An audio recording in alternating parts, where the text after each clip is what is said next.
श्री रामविलास पासवान। हो गया। सभापति जी,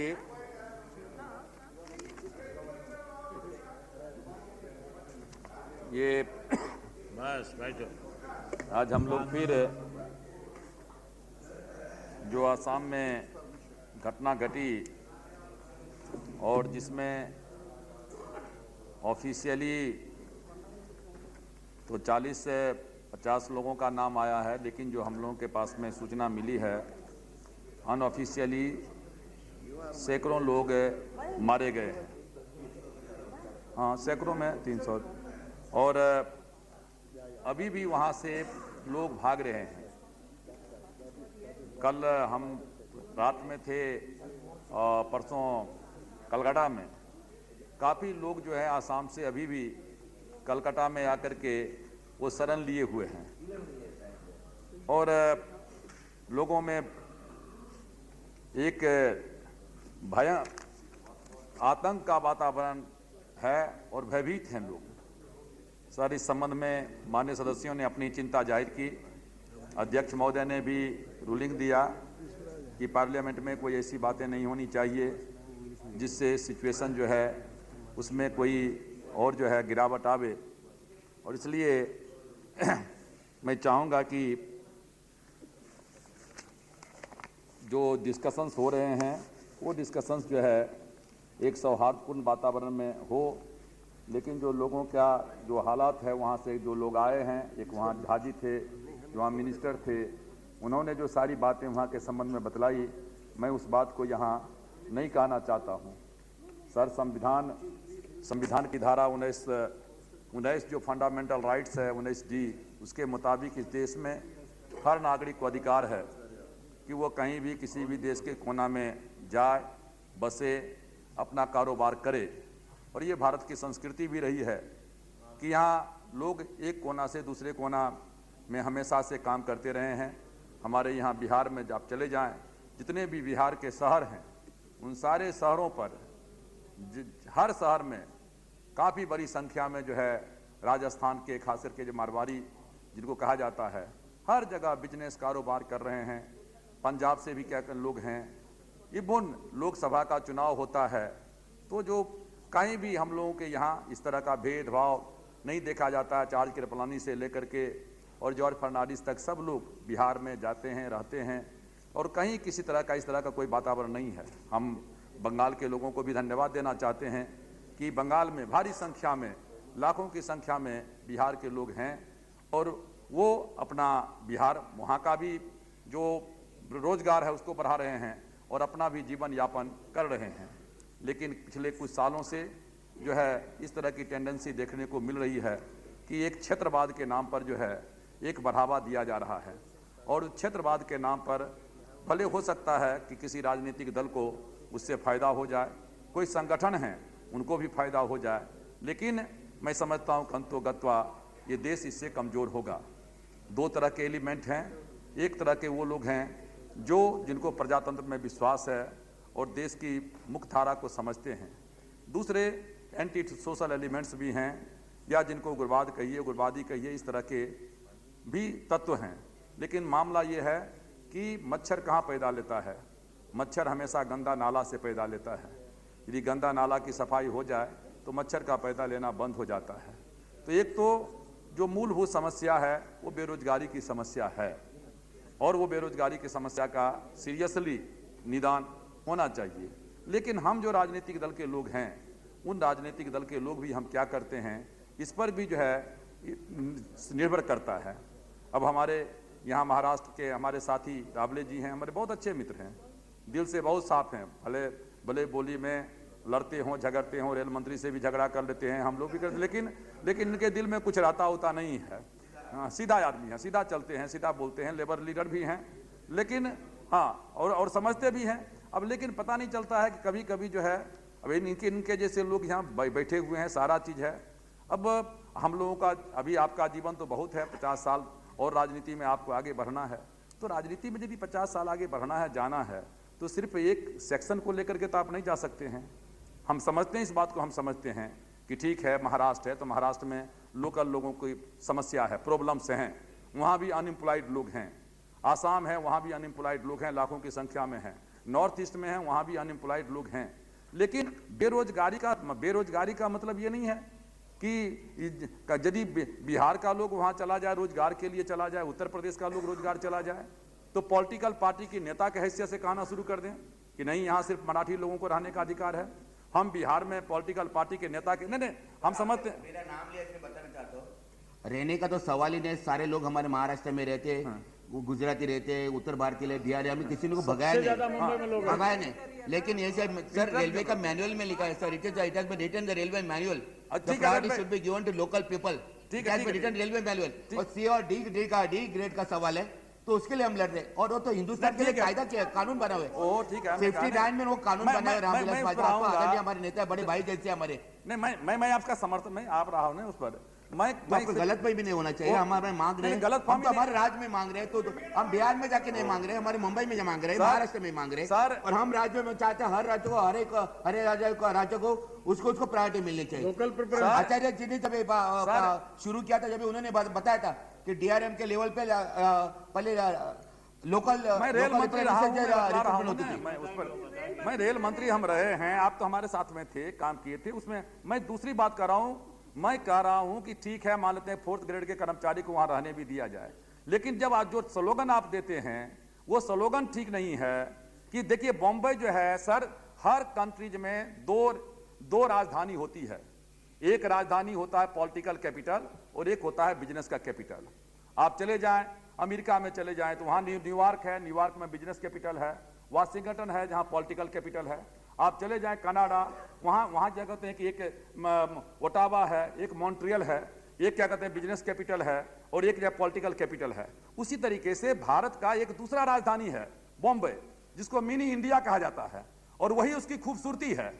और जिस दिन आपने उस खूबसूरती को खत्म कर दिया, उस दिन बॉम्बे नष्ट हो जाएगा। आज क्यों? आज बॉम्बे में लोग कोई जो है कहते हैं कि जाकर के इंडस्ट्री जॉब लगाना नहीं चाहता है। कोई आदमी जाकर के वहां जो फिल्म स्टार जो हैं, अब जाकर के नोएडा में लगाना शुरू कर दिया है। लोग भाग रहे हैं कर्नाटक में क्यों भाग रहे हैं? इसलिए कि उनको मालूम है कर्नाटक शांत है, इसलिए उनको मालूम है कि कर्नाटका में जो है कहीं इस तरह का वातावरण नहीं है। इसलिए मैं कहना चाहता हूं कि एक होता है नेशनल इंटरेस्ट, एक होता है पार्टी का इंटरेस्ट, और एक होता है व्यक्ति का इंटरेस्ट। जब व्यक्ति का इंटरेस्ट और पार्टी का इंटरेस्ट नेशनल इंटरेस्ट से ऊपर चला जाता है, तो वो देश के लिए भी दुर्दिन होता है, राज्य के लिए भी दुर्दिन होता है, और उस पार्टी के लिए भी दुर्दिन होता है। इसलिए मैंने आपका नाम लिया कि आप समझदार हैं, आप काफी क्या कहते हैं सेंसेबल हमारे साथी हैं, हम लोग साथ में बैठते हैं, इसलिए मैंने आपका नाम लिया। अदरवाइज क्या कहते हैं कि जो यहाँ नहीं है उनका नाम लेने से कोई फायदा भी तो नहीं है, वो आकर के जवाब तो नहीं दे सकते हैं। उसी तरीके से सर, ये कोई एक मामला नहीं है, महाराष्ट्र का ये मामला नहीं है। अभी हम गए थे, कल हम थे, परसों क्या कहते हैं, ये कल हम यहाँ थे, ये धनबाद में थे। अब झारखंड राज्य है, बीजेपी की सरकार है। अब एक तरफ में एनडीए की सरकार है, हेडेड बाय बीजेपी। अब एक तरफ में आप कानून बनाते हो कि 370 धारा को खत्म करो, 370 धारा को आप खत्म करो, हर आदमी को जाकर के बसने का अधिकार हो जम्मू कश्मीर में। और एक तरफ में आप 370 धारा को खत्म करते हैं, और दूसरी तरफ में आप जो है झारखंड में 370 धारा को लागू करते हैं। चिन्मयानंद स्वामी जी, देश भारत बिहार और ये झारखंड दोनों एक था, एक ही राज्य में थे हम लोग। 2015 नवंबर 2000 को अलग बंटवारा हो गया। चलिए, अलग बंटवारा हो गया, क्यों हुआ, कैसे हुआ, वो इतिहास की बात हो गई, अब उसमें हम नहीं जाना चाहेंगे। लेकिन एक साधारण सा नियम है, नेचुरल जस्टिस है कि 15 नवंबर 2000 तक जब बिहार और झारखंड दोनों एक था, हम एक राज्य के नागरिक थे, और जब 15 नवंबर को अलग हो गया तो कानून बना दिया गया। कि नहीं, 72 साल पहले जो लोग आए हैं, 1932 में जो लोग आए हैं, 1932, और उनमें भी जिनका नाम रेवेन्यू रजिस्टर में है, वही झारखंड के निवासी होंगे। और नतीजा हो रहा है वहां जो क्या कहते हैं कि आपकी पार्टी भले नहीं लड़ती हो, लेकिन ऐसे एलिमेंट्स हैं जब खुल करके जो है वहां दो भाग में जो लड़ाई चल रही है, तीर कमान लेकर के, बिहारी हटो, जो गैर ट्राइबल, नॉन ट्राइबल, आदिवासी, गैर आदिवासी, झारखंडी, गैर झारखंडी, इसमें शुरू हो गया है। ये कौन नियम है? इसे उत्तरांचल में भी यही हो रहा है। इसलिए मैंने कहा कि ये जो सारी चीजें हैं ये क्यों हो रहा है। ये आप नेशनल पार्टी हैं, एक नियम बना दीजिए, कानून बना दीजिए कि जिस दिन से राज्य अलग होगा उस दिन से ही वहां की नागरिकता, उस दिन तक जो लोग वहां रहेंगे वहां के नागरिक माने जाएंगे, जो नहीं रहेंगे, जो चले गए वहां के नागरिक माने जाएंगे। इसलिए मैंने कहा कि सर ये देश के लिए बहुत खतरनाक चीज है। रेलवे बोर्ड के संबंध में कहा, मंत्री जी ने जवाब देंगे, पहले इस तरह का नियम नहीं था, सुप्रीम कोर्ट के डायरेक्शन के मुताबिक हो या किसी कारण से हो, उसके कारण से क्या कहते हैं कि कर दिया गया। मंत्री जी ने उन्होंने कहा है कि हम इसको फिर से अमेंड करेंगे और उसके बाद जैसे लोकल लोगों को डीआरएम की बहाली जहां है, तो पहले मैं चाहूंगा भी और मैं चाहूंगा भी कि वही होना चाहिए कि 20,000 की यदि बहाली है तो 20,000 की बहाली है तो हमेशा डीआरएम लेवल पर कितना जरूरी होता है, गैंगमैन का मामला है। अब ये गैंगमैन में आप समझ सकते हैं कि देश में जो हमारे साथी कहते हैं तो कुछ लोग लगते हैं सो पॉलिटिकल, लेकिन गैंगमैन में 20,000 की बहाली होती है और 70 लाख पेटिशन आता है। 70 लाख पेटिशन, ये देश में क्या, ये देश में किसी दिन देश को खाएगा तो अनएम्प्लॉयमेंट की समस्या देश को खाएगी। इस देश में यदि प्रजातंत्र को खतरा होगा तो बेरोजगारी के कारण खतरा होगा। और जो रोजगार का हम हल्ला कर रहे हैं और इस मामले में शांत रहता है सब लोग, चूंकि कांग्रेस को डर लगता है कि हम कहीं बेरोजगारी का सवाल उठाएंगे तो हमसे पूछेंगे कि हमारे राज्य में कितना लोगों को रोजगार, आपने राज्य में कितने लोगों को रोजगार दिया। बीजेपी राज्य में नहीं उठाती है मुद्दा, उनको लगता है कि फिर सेंटर में मामला उठेगा कि आपने 1 करोड़ लोगों को रोजगार का वादा दिया था तो क्या हुआ। लेकिन असली समस्या है बेरोजगारी की समस्या है, और नतीजा हो रहा है कि जहां कहीं भी रोजगार निकलता है उनको लगता है कि हमारे अधिकार के ऊपर में जो है ये हनन हो रहा है। और इसलिए रेल मंत्री ने नीतीश जी ने कहा, कुछ दिन पहले मैं सुन रहा था कि जो पुराना रिक्रूटमेंट रूल है हम उसको लागू करेंगे, और मैं समझता हूं कि वही उपयुक्त है कि एक डीआरएम के ऑफिस में, एक जोनल ऑफिस में कितना बहाली होती है, वहां भी डीआरएम जो काम करते थे तो वो भी काम करते थे, वो भी अपने अंडर में एक रिक्रूटमेंट बोर्ड बनाए हुए थे, उसके आधार पर जिनको उनको जितनी जरूरत होती थी, गैंगमैन की जरूरत कितनी होती है, सिवाय एक्सेप्ट क्या कहते हैं कि जो क्लास 3 का 4 था। लेकिन जो मैं कहना चाह रहा हूं कि ये जो एक टेंडेंसी हो गई है, और ये टेंडेंसी अभी मेरे पास में टेलीग्राम आया हुआ है त्रिपुरा से टेलीग्राम आया हुआ है। वहां जो बिहारी लड़के हैं उनके हॉस्टल में जाकर के घुस करके जो है उनको डराया धमकाया जा रहा है, उनको कहा कि यहां से भागो। कर्ण सब जगह, कर्ण हर पूरे देश के हर कोने में ये टेंडेंसी क्या कहते हैं कि चल रही है। और मैं समझता हूं कि ये जो टेंडेंसी है, ये टेंडेंसी जो है बहुत ही खतरनाक। देखिए पूरा देश में नहीं है, कोई जगह पूरा देश में नहीं है। बंगाल को मैंने पहले ही था, बस आपने बोला ना पूरा देश में होता है, पूरा देश में नहीं है। बंगाल के संबंध में मैंने पहले ही शुरू में मैंने उनको कह दिया कि बंगाल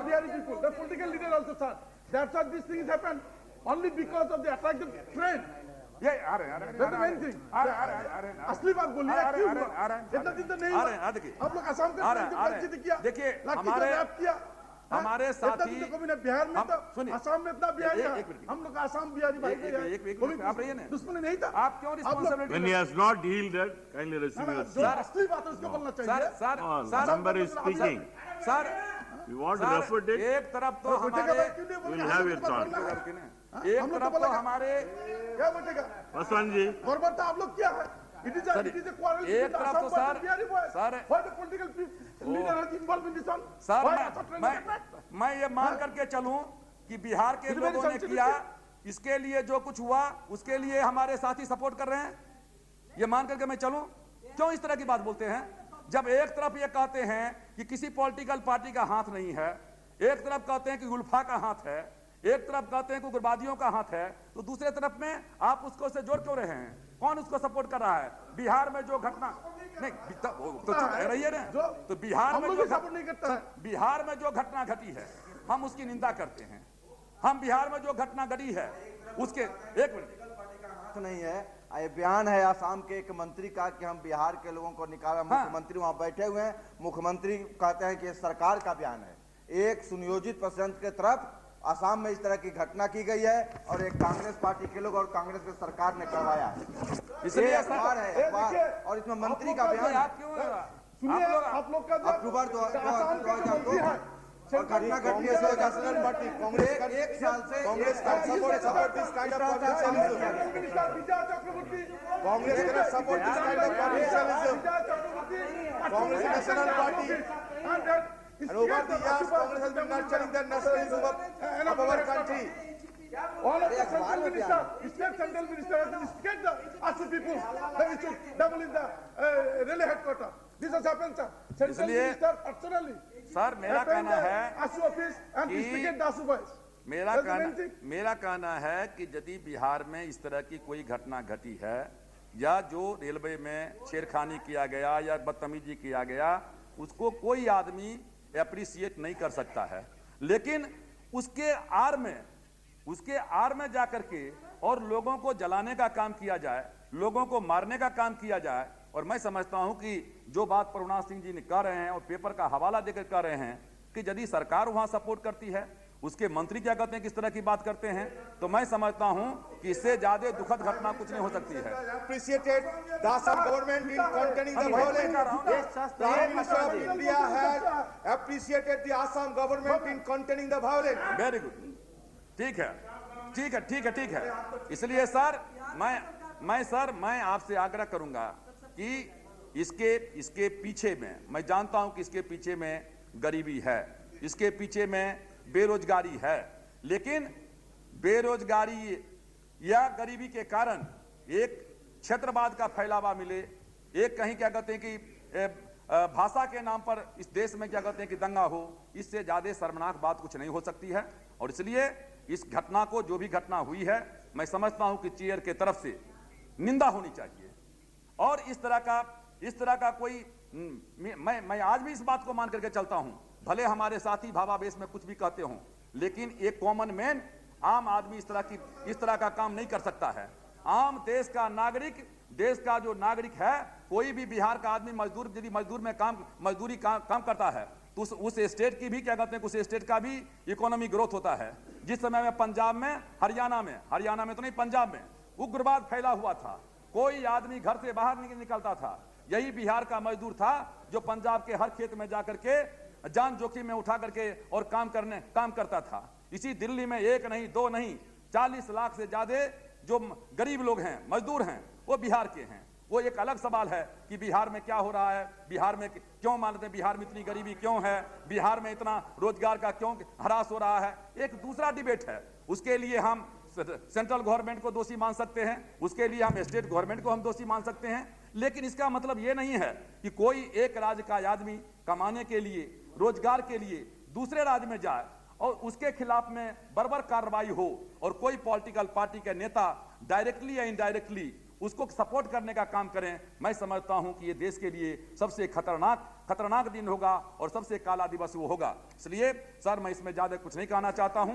बिहार के लोग ही नहीं, बल्कि जहां जहां इस तरह की बात बढ़ती है, वहां दूसरे राज्य के लोग भी सशंकित हो जाते हैं। जब इस तरह का नारा चलने लगता है कि यह राज इस लोगों के लिए है, यह राज इस लोगों के लिए है।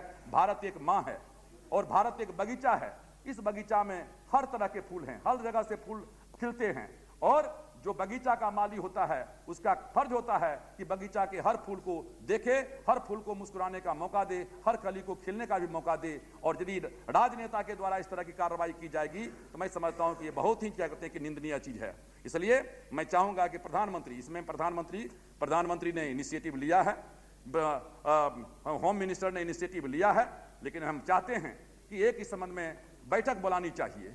नेशनल इंटीग्रेशन का इसका मामला नेशनल इंटीग्रेशन से जुड़ा हुआ है, राष्ट्र की संप्रभुता से जुड़ा हुआ है, राष्ट्र की एकता से जुड़ा हुआ है। और जो हम लोग राष्ट्र की एकता और अखंडता का नारा लगाते हैं तो ये फर्ज बनता है कि भारत सरकार के प्रधानमंत्री को हर राज्य के चीफ मिनिस्टर को बुलाना चाहिए। जरूरत पड़े तो जिन राज्यों में इस तरह की घटना होती है वहां तमाम दल के नेताओं को भी बुला करके और एक सामाजिक सद्भाव, जो सौहार्दपूर्ण वातावरण है, उसको देश में कायम कैसे किया जाए, इसके ऊपर में गंभीरता से चिंतन करना चाहिए। और खास करके मैं एक बार फिर आग्रह करूंगा अपने महाराष्ट्र के साथियों से और आसाम के जो हमारे साथी हैं कि ये जो दोनों स्टेट में जो इस तरह की जो घटना आसाम में घटी है और महाराष्ट्र में आरोप और प्रत्यारोप का जो दौर अभी भी चल रहा है, इस आरोप और प्रत्यारोप के दौर में जो है, इससे जो है जो लोग हैं, जो वहां के किसी भी राज्य के निवासी हैं, उनको और फिर महाराष्ट्र के लोग जो बाहर में रहते हैं, आसाम के लोग जो बाहर में रहते हैं, यहाँ के लोग जो वहाँ रहते हैं, सबके मन में एक भय का, आतंक का वातावरण पैदा होता है। इसलिए भारत सरकार को इसके ऊपर में पहल करना चाहिए और एक नेशनल इंटीग्रेशन के मुद्दा को लेकर के एक व्यापक बैठक बुला करके और फिर भविष्य में इस तरह की घटना नहीं घटे, इसके लिए कोई रास्ता निकालना चाहिए। इन्हीं शब्दों के साथ सभापति महोदय, मैं आपको बहुत बहुत धन्यवाद देता हूं।